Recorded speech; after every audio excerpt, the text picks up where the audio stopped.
তারপর এই পারোটা তার বাবা মাকে ফেলে চলে যাবে বুঝি? নিয়তি এত নিষ্ঠুর কেন? বাবার হাতে সন্তানের কাফন, কাঁধে সন্তানের খাটিয়া, এর চেয়ে বড় যন্ত্রণা আর হয় না, সত্যিই হয় না।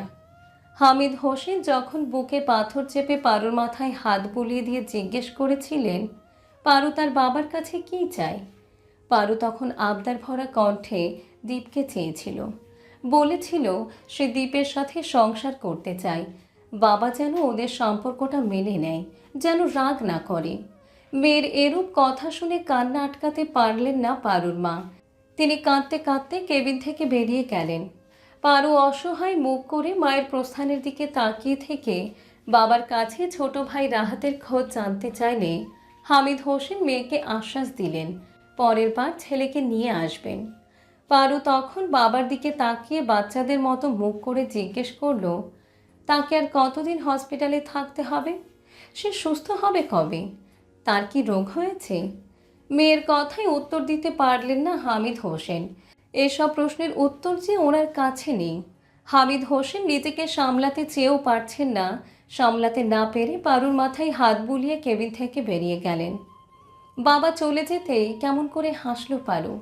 সে খুব ভালো করেই বুঝতে পেরেছে সে আর সুস্থ হবে না, হয়তো বেশি দিন সবার মাঝে থাকবেও না।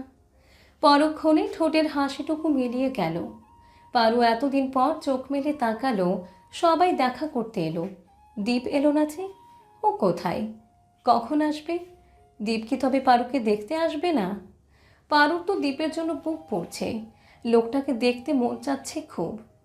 পারুর ভাবনার মাঝে কেবিনের দরজা খুলে ভিতরে ঢুকলো দীপ। বিধ্বস্ত ভঙ্গুর দীপকে দেখে পারুর বুকটা খা খা করে উঠল। ইস, লোকটার এই কেমন হাল হলো! বিড়াল চোখা নয়ন দুটো লাল হয়ে ফুলে আছে। আচ্ছা, উনি কি কেঁদেছেন? খুব কেঁদেছেন, দেখেই তো বোঝা যাচ্ছে। দীপ এগিয়ে গিয়ে পারুর পাশে মেঝেতে হাঁটু গেড়ে বসল। মেয়েটা তার দিকে ডাগর ডাগর দৃষ্টি ফেলে তাকিয়ে আছে। দীপ ওর দিকে তাকিয়ে ঠোঁট বাঁকিয়ে হাসল। পারুর নাকে অক্সিজেন নল লাগানো।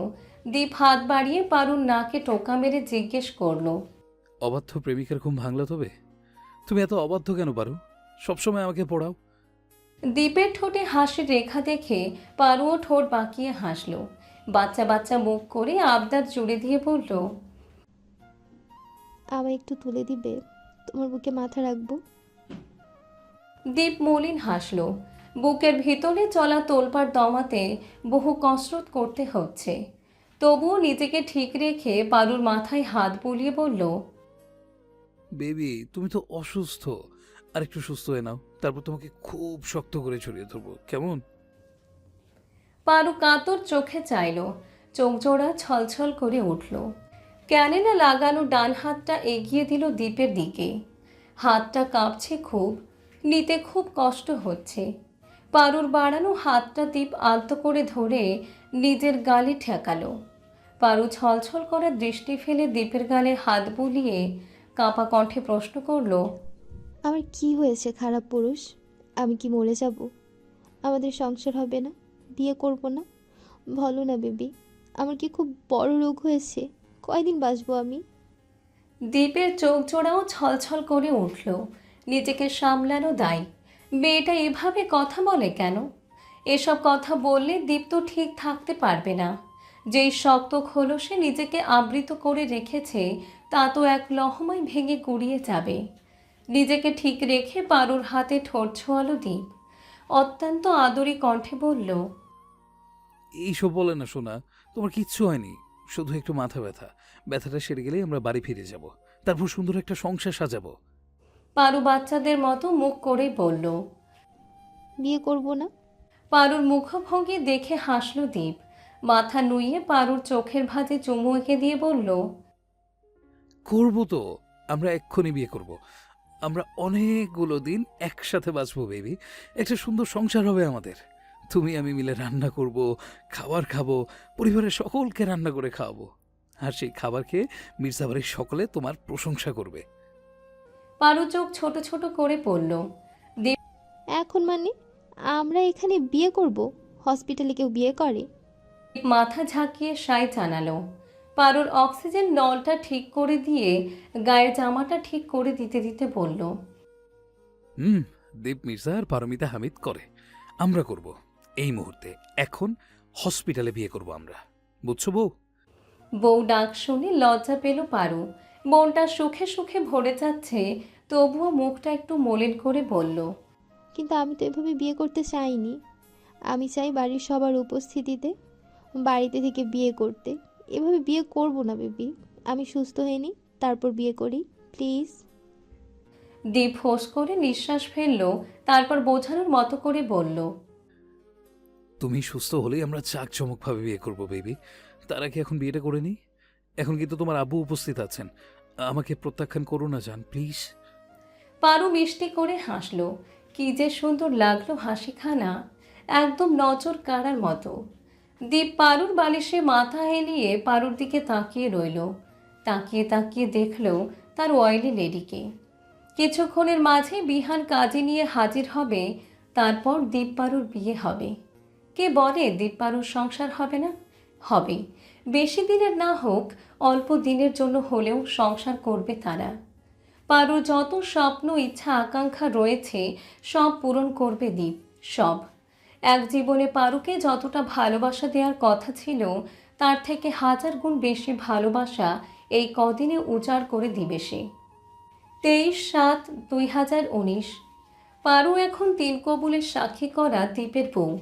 মেয়েটা বউ হয়েছে ঠিকই, তবে সংসার করা আর হলো না। বিয়ের পরপরই আবারও জ্ঞান হারিয়ে পড়েছিল হসপিটালের বেডে। তারপর থেকে কখনো অল্প সময়ের জন্য জ্ঞান ফিরেছে, কখনো কখনো টানা 4-5 দিন জ্ঞান ফিরেনি। যতক্ষণ পারুর জ্ঞান থাকে সেই সময়টাতে দীপ ওকে ভালো রাখার আপ্রাণ চেষ্টা করে।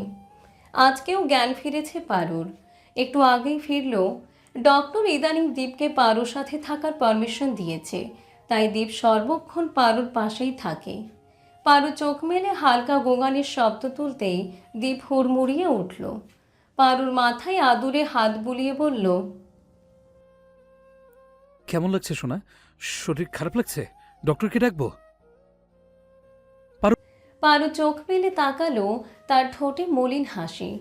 পারু এখন হাঁটাচলা করতে পারে না, অনেক কিছুই মনে করতে পারে না। মাঝে মধ্যে নিজের নামটাও ভুলে যায়। তবে সব ভুলে গেলেও এখনো পর্যন্ত দীপকে একবারও ভুলেনি মেয়েটা। পারু তার কাঁপা কাঁপা হাত তুলে দীপের গালে রাখলো, অল্প করে ঠোঁট নাড়িয়ে বলল, বেবি, আমার পাশে একটু শুবে প্লিজ। আমি তো উঠতে পারছি না, তোমার বুকে মাথা রাখতে খুব ইচ্ছে করছে, একটু প্লিজ। দীপের চোখ জোড়া ভিজে উঠল। মাঝে তো 2 মাস কেটে গেল। পারুর অবস্থাও খুব খারাপ। মেয়েটার কতদিন আছে তার কাছে? কতদিন? উফ, আর ভাবা যাচ্ছে না। দীপ বসা থেকে উঠে গিয়ে পারুর পাশে খালি জায়গাটায় শুয়ে পড়ল। জায়গাটা ছোট হওয়ায় দীপ পড়ে যেতে নিয়েও নিজেকে সামলে নিল। তারপর পারুর মাথাটা আস্তে করে তুলে দিল বুকের ওপর। তেলবতীর মাথায় এখন আর চুল নেই। ক্যান্সারের প্রভাবে সব ঝরে যাচ্ছিল বলে 1 মাস আগে সব চুল কেটে দিয়েছিল দীপ। সেসব ভেবে দীপের বুকটা ভার হয়ে এলো। দীপ চোখের পানি মুছে পারুর মাথায় হাত বুলিয়ে দিতেই পারু মলিন স্বরে পড়ল, আমি বেশি দিন বাঁচবো না, তাই না? ব্রেন ক্যান্সার হলে তো মানুষ বাঁচে না, এটাই স্বাভাবিক। ব্রেন ক্যান্সারের কথা শুনে অবাক চোখে তাকালো দীপ। পারু ঠোঁট বাঁকিয়ে হেসে বলল, আমি সব বুঝতে পারি বেবি। আমি তো বাচ্চা নই, বলো। আমার একটা আবদার আছে, রাখবে প্লিজ? দীপ কিছু বলল না, শুধু ছলছল দৃষ্টিতে চেয়ে রইল। পারু বহু কষ্টে দীপের বুকে ঠোঁট ছুঁয়ে বলল, আমি কতদিন বাইরের আলো দেখি না, কোমল বাতাস গায়ে মাখি না। আমার বড্ড কষ্ট হয়। আমায় একটু বাইরে নিয়ে যাবে? এখন তো রাত, সকাল হলে আমাকে একটা ডায়েরির দোকানে নিয়ে যাবে। আমি একটা ডায়েরি কিনতে চাই। সেই ডায়েরিতে তোমার আমার প্রেম কাব্য রচনা করতে চাই। আমি তো লিখতে পারি না, হাতে পায়ে একদম শক্তি নেই। তোমায় শুতে পর্যন্ত পারি না। আমার হয়ে তুমি লিখে দিবে? আমি বলবার তুমি লিখবে? কথাগুলো সহ্য করতে পারল না দীপ, ঝরঝর করে কেঁদে দিল। দীপের ফোপানোর শব্দে পারুও কেঁদে দিল। হাত বাড়িয়ে দীপের চোখ মুছে দিতে দিতে বলল, যেই চোখের মায়ায় তোমার পারু মুজেছে, সেই চোখে পানি মানায় না দীপ। তোমার চোখখানা যে আমার বড্ড বেশি প্রিয়। দীপ পারুর মাথায় চুম্বন করে কাতর কণ্ঠে বলল, আমায় ছেড়ে যাস না। তুই একটা বার আমার কথা ভাব। আমি তোকে ছাড়া কিভাবে বাঁচবো? কি নিয়ে বাঁচবো? আমার জন্য তোর মায়া হচ্ছে না? একটু মায়া হচ্ছে না? পারু নাক টেনে নিজেকে সামলে নিয়ে বলল, দেবপাড়ুর বিচ্ছেদ নতুন কিছু নয় দীপ, এ যে চিরন্তন সত্য উপন্যাস। দেবরা কখনো পারুদের পায় না, পারুরা কখনো দেবদের হয় না। তেমন করেই আমি তোমার হয়েও হলাম না, তুমিও আমায় পেয়েও পেলে না। নিয়তি জানো তার মাঝে থাকা সকল নিষ্ঠুরতা ঢেলে দিয়েছেন আমাদের জীবনে। এতটা নিষ্ঠুরতম নিয়তির না হলে কি খুব মন্দ হতো বলো? একটা জীবনে দীপারুর সংসার হলে কি পৃথিবীর নিয়ম পাল্টে যেত? নিয়তি এত নিষ্ঠুর কেন দীপ? আমাদের কেন বুঝলো না? দীপ ফুপিয়ে ফুপিয়ে কাঁদছে। ঠোঁট ফুঁড়ে একটা কথা বের হয় না। পারু বহু কষ্টে আবারও দীপের চোখ মুছে দিল। বাচ্চামো ভরা কণ্ঠে বলল, এখন আমি একটু বাইরে নিয়ে যাবে, রাতের আকাশ দেখব। এরকম আবদার ফেলে দেওয়ার নয়। দীপ পারুর চোখে মুখে অফুরন্ত ভালোবাসা এঁকে উঠে বসল। পরপর বিহানকে কল দিয়ে ডেকে পাঠালো। এখন হয়তো ডক্টর নার্সরা আপত্তি জানাবে, সেসবের পরোয়া করবে না দীপ। পারু ঠোঁট ফুঁড়ে যা চাইবে সব এনে দিবে সে। কিয়ৎক্ষণ বাদে বিহান এলো। দীপ তাকে উদ্দেশ্য করে বলল যেন পারুর অক্সিজেন সিলিন্ডারটা ওদের সাথে করে নিয়ে ছাদে দিয়ে আসে। বিহান তাই করল। বাধ্য ছেলের মতো সিলিন্ডারটা তুলে নিল আর দীপ এগিয়ে গিয়ে রুগ্ন পারুকে কোলে তুলে নিল। চিকন গড়নের পারুটা এখন আর চিকন নেই, শরীরটা একদম হাড্ডির সাথে মিশে গিয়েছে।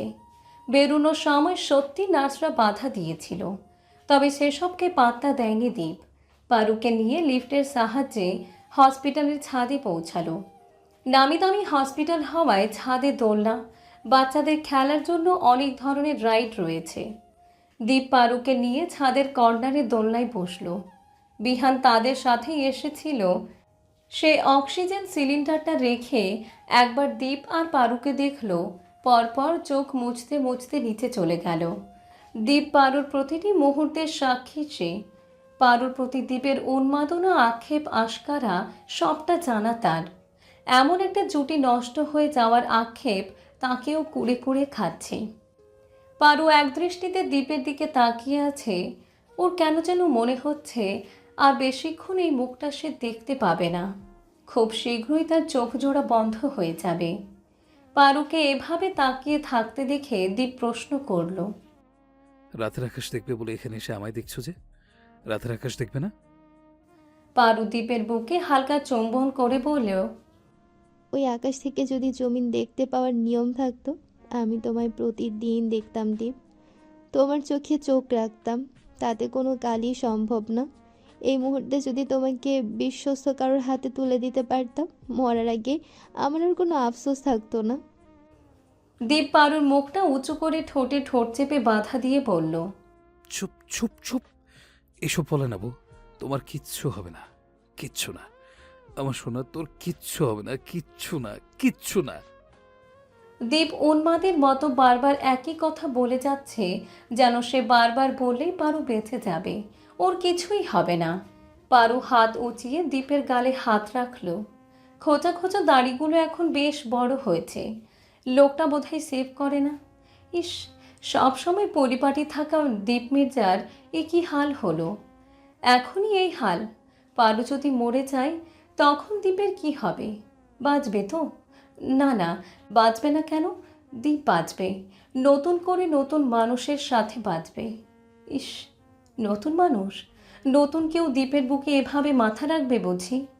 ভাবতেই পারুর বুকটা পুড়ে ছাই হয়ে যাচ্ছে। তবুও দীপকে বাঁচতে হবে। তার জন্য যদি পারুর বুক পুড়ে ছাই ছাই হয়েও যায়, তবুও পারু সয়ে নিবে, শুধু দীপের জন্য। দীপের ভালোর জন্য পারু সব সহ্য করতে পারবে, সব। ভাবতে ভাবতে পারু চোখের পানি ছেড়ে দিল। পরপর কাতর স্বরে দীপের উদ্দেশ্যে বলল, আমার আরও কিছু চাওয়ার আছে দীপ। দিবে? বলো দিবে? ফিরিয়ে দিও না প্লিজ। আর তো চাইবো না, এটাই শেষবার। আর তো চাইব না, শেষবার। এই কথাগুলো কতটা যে তিক্ত ছিল সেটা বোধহয় পারু বুঝতে পারেনি। পারলে অন্তত দীপকে বলতে পারতো না। এই করুণ ব্যথা সহ্য করার নয়। দীপের চোখ জোড়া ভিজে যাচ্ছে বারবার। সে নাক টেনে নিজেকে সামলে বলল, কি চাই বলো, সব দেব, সামর্থ্যের বাইরে হলেও দেব, প্রমিস। আমার মাথা ছুঁয়ে প্রমিস করো দিবে, না হলে আমি মরেও শান্তি পাবো না দীপ। প্লিজ দীপ। মরার কথা শুনে বুকটা মুচড়ে উঠল দীপের। সে আবারও কাতর স্বরে বলল, দীপ তো এরকম করে কেন কথা বলছিস পারু? আমার যন্ত্রণা হয়, বুঝিস না? পারু দীপের গালে রাখা হাতটা আর একটু বুলিয়ে কাতর স্বরে বলল, আমার কিছু হয়ে গেলে নিজের কোনো ক্ষতি করবে না বলো, সুস্থভাবে বেঁচে থাকবে, কথা দাও। দীপ মুখ ফিরিয়ে নিল। আকাশের দিকে তাকিয়ে গভীর শ্বাস টেনে বলল, আমি পারবো না, এরকম কথা দিতে পারবো না পারু। আমি তোকে ছাড়া কিভাবে বাঁচবো বল? এরকম আবদার করিস না, রাখতে পারবো না। তুই সেদিন আমায় ছেড়ে যাবি, আমিও চলে যাব। আমি এই দুনিয়া থেকে এত কষ্ট বহন করতে পারবো না। মুক্তি দে পারু, এসব আবদার করিস না। তুমি কথা দিয়েছো দীপ, বরখিলাপি করবে না। কথা না রাখলে আমি মরেও শান্তি পাবো না, সত্যি। দীপ ঠোঁট কামড়ে বাচ্চাদের মতো ফোপাতে লাগলো। মেয়েটা তাকে এত বড় শাস্তি দেওয়ার প্ল্যান করছে কেন? দীপ দ্রুত মাথা ঝাঁকিয়ে বলল, আমি পারবো না, প্লিজ। এত বড় জীবন তুমি না বহন করা বড্ড কঠিন। আমি এতটাও শক্তিশালী নই পারু। পারু মলিন হাসল। পরপর উদাস কণ্ঠে আওড়ালো, কই আমি হিনা, আমি থাকবো তো, তোমার মনে থাকবো, আল্লাহর কাছে থাকবো। আমার চিহ্ন স্বরূপ একটা কবর থাকবে। তুমি যাবে দীপ, আমার কথা তোমার যখন মনে পড়বে তখন তুমি আমার কবরে যাবে। আমি হয়তো তোমায় দেখবো না, কিন্তু তুমি জানবে ওখানে তোমার পারু আছে। পারুর রক্ত মাংস হাড্ডি তো ওখানেই পচবে, পচে গলে মাটির সাথে মিশে যাবে। ওই মাটিতে আমায় পাবে দীপ, নাক থেকে ঘ্রাণ নিলেই আমায় পাবে, সত্যি, বিশ্বাস করো। দীপ আবারও পারুর ঠোঁটে ঠোঁট চেপে ধরল। এসব সহ্য করতে পারছে না সে। পারুর ঠোঁটে ঠোঁট রেখে বাচ্চাদের মতো জেদ করে বলল, চাই না, ওই কবরের মাটিতে মিশে থাকা পারুকে আমার চাই না। আমার রক্তে মাংসে গড়া পারুকেই চাই। আমার তোকে কাছে চাই পারু, ছুঁয়ে দিতে পারার মতো কাছে চাই তোকে। এত দূরত্ব সহ্য করার নয় রে, আমি পারবো না সহ্য করতে। পারুও ফুপিয়ে উঠল। কঙ্কাল কাশ হাত দিয়ে দীপের শার্টটা খামচে ধরে বলতে ইচ্ছে করলো, আমি বাঁচতে চাই দীপ, তোমার সাথে বাঁচতে চাই। আল্লাহকে বলো না আমি যেন আরেকটু হায়াত বাড়িয়ে দেয়, আমি মরতে চাই না। কিন্তু বলতে পারল না মেয়েটা। এরূপ কথা বললে দীপ সেটা সহ্য করতে পারবে না। সারাটা জীবন আক্ষেপ নিয়ে ধুকে ধুকে মরবে। পারু চাই দীপ ভালো থাকুক, সুস্থ থাকুক, একটা সুন্দর জীবন হোক দীপের। পারু দীপের মায়াবী মুখখানা দেখতে দেখতে মনে মনে আওড়ালো, তোমার বুকে অন্য কারোর ঠাই ভাবতেই আমার বুক কাঁপে। তবুও চাই তুমি আমায় ছেড়ে ভালো থাকো, তোমার জীবনে একজন মিষ্টি চন্দ্রমুখী আসুক, আর আমার অগোছালো দ্বীপকে আমার চেয়ে সুন্দর করে গুছিয়ে নিক। ভাবতে ভাবতে শব্দ করে ফুঁপিয়ে উঠল পারু। এ পর্যায়ে এসে দীপ শক্ত থাকতে পারল না। সেও শব্দ করে ফুঁপিয়ে উঠে পারুকে শক্ত করে নিজের সাথে মিশিয়ে নিল, যেন বুক খুঁড়ে সেখানে পারুকে লুকিয়ে ফেলার প্রচেষ্টা চালাচ্ছে ছেলেটা। কিন্তু তা তো সম্ভব নয়। এই পৃথিবীতে পারুকে জোর করে আটকে রাখা যেন অসম্ভব, তেমনি দ্বীপের বুকের মধ্যিখানে বন্দি করাটাও অসম্ভব। দীপ পারু যখন কান্নার মাধ্যমে নিজেদের অসহায়ত্ব প্রকাশ করতে ব্যস্ত, তখন হসপিটালের অপর প্রান্তে কোনো এক দোকানের সাউন্ড সিস্টেম থেকে ভেসে এলো। সকাল হতেই পারুকে নিয়ে বেরিয়ে পড়ল দীপ। এর জন্য হসপিটাল কমিটি থেকে কৈফিয়ত চাওয়া হলে শাহিন মির্জা ব্যাপারটা সামলে নেবেন। পারু চাই আগে যেমন করে সে আর দীপ সময় কাটাতো, অ্যাসাইনমেন্ট বানাতো, নোট করতো, তেমন করেই আজ ডায়েরি লিখবে তারা। পারু বলবে আর দীপ লিখে যাবে। সেখানে থাকবে পারু আর দীপের সব স্মৃতি, আদুরে আলাপচারিতা, এক কথাই যাকে বলে দীপ পারু প্রেম কাব্য। পারু আর দীপের সাথে বিহান, মেধা, ফাহাদ, রিফাত, মিনহাজ, আরও কিছু ছেলেপুলেও ছিল। দীপ পারুকে গাড়িতে মেধার কাছে বসিয়ে দিয়ে একটা ডায়েরির দোকানে ঢুকলো। উদ্দেশ্য একটা মোটা এবং সুন্দর দেখে ডায়েরি কেনা। দীপ যেতেই পারু কাঁপা কাঁপা হাতে মেধার হাত ধরল। নরম হাতে স্পর্শ পেয়ে চমকে পারুর দিকে তাকালো মেধা। পারু চোখের ইশারায় মানা করে বলল, কেঁদো না মেধা, তোমরা কাঁদলে আমার কষ্ট হয়। মেধা পারুর হাতটা দু হাতে ধরে তাতে ঠোঁট চেপে শব্দ করে তুলে কাঁদতে কাঁদতে বলল, কেন এতে পারু? আমাদের দেখা হলো কেন? এত বেদনা সহ্য হওয়ার নয়। আমার ভিতরটা ছারখার হয়ে যাচ্ছে। আমার খুব আফসোস হয় আমি কেন বাংলাদেশে এলাম, আর কেনই বা ডাবিতে ভর্তি হলাম। না হলে তো তোমার সাথে সাক্ষাৎ হতো না, আর না আমার সুখে ভরা জীবনটা বিষাদে পূর্ণ হতো। তুমি হারিয়ে গেলে আমিও থেমে যাব পারু। ওই ভার্সিটি প্রাঙ্গণে পারুর পা না পড়লে মেধার পাও পড়বে না। পারু ঠোঁট বাঁকিয়ে মলিন হেসে বলল, কি যে বলো বোকা মেয়ে, কারোর জন্য কাউকে থেমে যেতে হয় না। আল্লাহ একভাবে না একভাবে সময়ের সাথে সাথে সবাইকে এগিয়ে নিয়ে যায়। তুমিও এগিয়ে যাবে। বিহান ভাইয়ের সাথে তোমার বিয়ে দেখার শখ ছিল, তা বোধহয় আর দেখা হবে না। তোমরা ভালো থেকো। আমি তো মাঝে মধ্যেই কথা বলার শক্তি হারিয়ে ফেলি, আবার ফিরে আসে। ভয় হয় যদি কখনো না ফিরে, তখন তো তোমাদের কিছুই বলা হবে না। মেধা, তুমি আমার খুব কাছের একজন মানুষ, খুব বিশ্বস্ত। তোমার ভাইয়ার দায়িত্ব আমি তোমাকে দিলাম বোন। ওনাকে দেখে রেখো, লোকটাকে কখনো সিগারেট থেকে আলাদা করতে পারিনি। আবার আমায় না পেলে নেশাদ্রব্য পান করে। আমি না থাকলে বিহান ভাইকে বলো যেন সবসময় ওনার সাথে সাথে থাকে। তুমি একটু দায়িত্ব নিয়ে ওনাকে 3 বেলা খাবার খাওয়াবে, কেমন? জানি উনি জেদ করবেন, অগ্রাহ্য করবেন, তখন তুমি আমার কথা বলবে, বলবে যে উনি না খেলে পারুর কষ্ট হবে। তাহলে দেখবে উনি তোমার সব কথা শুনবে। কথা বলতে বলতে হাঁপিয়ে উঠল পারু। মেধা খুব শব্দ করে কান্না করছে। পারু অসহায় দৃষ্টিতে মেধার দিকে তাকিয়ে রইল, যেন উত্তর জানতে চাই। মেধা ঠোঁট কামড়ে মাথা ঝাঁকিয়ে বলল, করব, সব দায়িত্ব পালন করব। তুমি চিন্তা করো না, ভাইয়াকে ভালো রাখতে সব করব। পারু বিনিময়ে হাসল। গভীর শ্বাস টেনে আবারও বলতে শুরু করলো, সিমির সাথে কথা হলো না। মেয়েটা সেদিন এসে অনেক কাঁদলো, কিন্তু কিছুই বলতে পারিনি। তুমি ওকে বলে দিও পারো ওকে খুব ভালোবাসে। পারো এখন আর ভূতে ভয় পায় না, তাই জানালা বন্ধ করার তাড়া নেই। সেই সাথে খবরে তো জানালাও হয় না। এটা ভালোই হয়েছে, জানালা থাকলে সিমির কথা মনে পড়ে যেত। এখন আর ওকে মনে পড়ার চান্স নেই।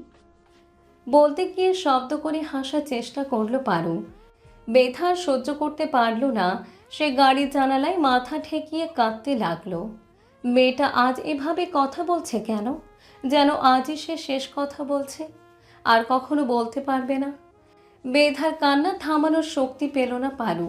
সে সিটে মাথা ফেলে শুয়ে রয়। অস্থির চিত্তে উঠে বসলো অর্পণা। গুনে গুনে ডায়েরিটা পড়ার দরুন 37তম পৃষ্ঠায় এসে থেমে গেল। আর লেখা নেই। অধৈর্য হয়ে পুরো ডায়েরি চেক করার পরেও কোনো লেখা পেল না। অর্পণা অস্থির হয়ে ডায়েরিটা দূরে ছুঁড়ে মারল। এরপর এরপর কি হয়েছে? পারুর কি হয়েছে? দীপের কি হয়েছে? দীপ কি বেঁচে আছে? এগুলো কি সত্যি? ডায়েরির লেখা অনুযায়ী দীপরা রমনা থানায় থাকে। অর্পণারাও বর্তমানে রমনায় আছে। তার মানে একটু খোঁজ চালালেই দীপদের খোঁজ পাওয়া যাবে। অর্পণা কিছু একটা ভেবে ফোনটা হাতে নিয়ে নেট সার্চ করলো। মির্জা বাড়ি লিখে সার্চ দিতেই বাড়ির হোল ডিটেলস চলে এলো।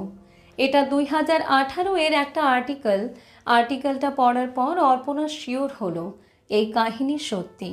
দীপ মির্জা, জোহান মির্জা, মাহিদ মির্জা, শাহিন মির্জা, মাহিন মির্জা সবাই বাস্তবে আছেন।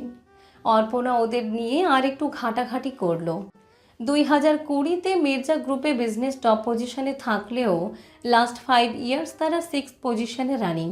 বর্তমান অর্থমন্ত্রী শাহিন মির্জা হলেও এমপির পজিশনে আছে Samiran Mondal. How is this possible? 2020-তে কি এমন হয়েছে যে মির্জাবাড়ির এই অবনতি ঘটল? জানতে হবে। দীপ পারুর শেষ পরিণতি সম্পর্কে জানতে হবে। পারু কি মারা গিয়েছে? যদি মারা গিয়েই থাকে তাহলে দীপ এখন কেমন আছে? বিহান, মেধা, সিমি ওরা কেমন আছে? সবার খোঁজ নিতে হবে। আর সবার খোঁজ জানতে হলে এখন তাকে তার ডিটেকটিভ বাপের সাহায্য নিতে হবে। কি আর করার? ঘুষ হিসেবে না হয় প্রতিবারের মতো পছন্দের জিনিসটাই নিয়ে যাওয়া যাক। চলতি একটা কেস নিয়ে ঘাটাঘাটি করছিলেন আরশাদ জামান। হঠাৎ টেবিলের ওপর ডোঙ্করের শব্দ হতেই ভ্রু উঁচিয়ে তাকালেন। সামনে বিয়ারের বোতল দেখে ঠোঁট বাঁকিয়ে হেসে আবারও কাজে মন দিলেন। বাবার পাত্তা না পেয়ে সোফায় ধপ করে বসে পড়ল অর্পণা।